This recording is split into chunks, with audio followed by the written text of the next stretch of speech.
Good afternoon as কিচেনের বন্ধুরা, আজ আমি বানাবো আপেলের মিল্কশেক। আপেল স্বাস্থ্যের পক্ষে খুবই উপকারী, তা চলুন হেলদি এই ড্রিঙ্কটা বানানোর জন্য কি কি লাগছে দেখে নেওয়া যাক। আপেলের মিল্কশেক বানানোর জন্য এখানে আমি নিয়েছি একটা ফ্রেশ আপেল, 1 কাপ দুধ, কাজু বাদাম, পেস্তা, 3টে গরম মশলা এবং ছোট বাটির হাফ বাটি ব্রাউন সুগার। প্রথমে আপেলটাকে কেটে নেব।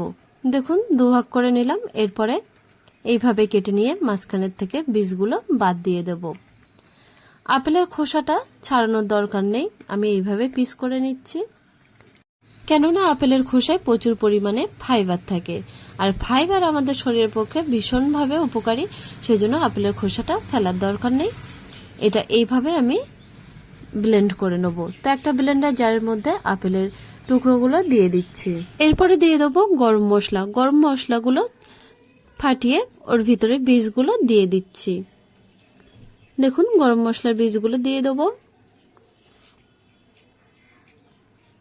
এরপরে 1 চামচ ব্রাউন সুগার দিয়ে দেবো।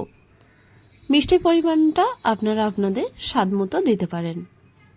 তারপরে দিয়ে দিচ্ছি কাজু বাদাম এবং পেস্তা।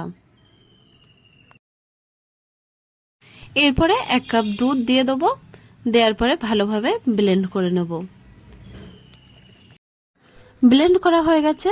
এরপরে দেখুন 2টো সার্ভিং গ্লাস নিয়েছি, গ্লাসের মধ্যে আপেলের মিল্কশেকটা দিয়ে দেবো।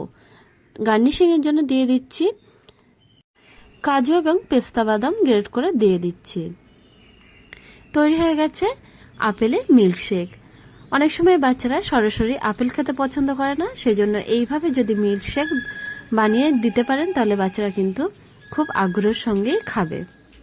আর এটা স্বাস্থ্যের পক্ষে যেহেতু ভীষণ উপকারী, সেজন্য এরকম আপেলের মিল্কশেক বানিয়ে আমরা মাঝে মধ্যে খেয়ে নিতে পারি।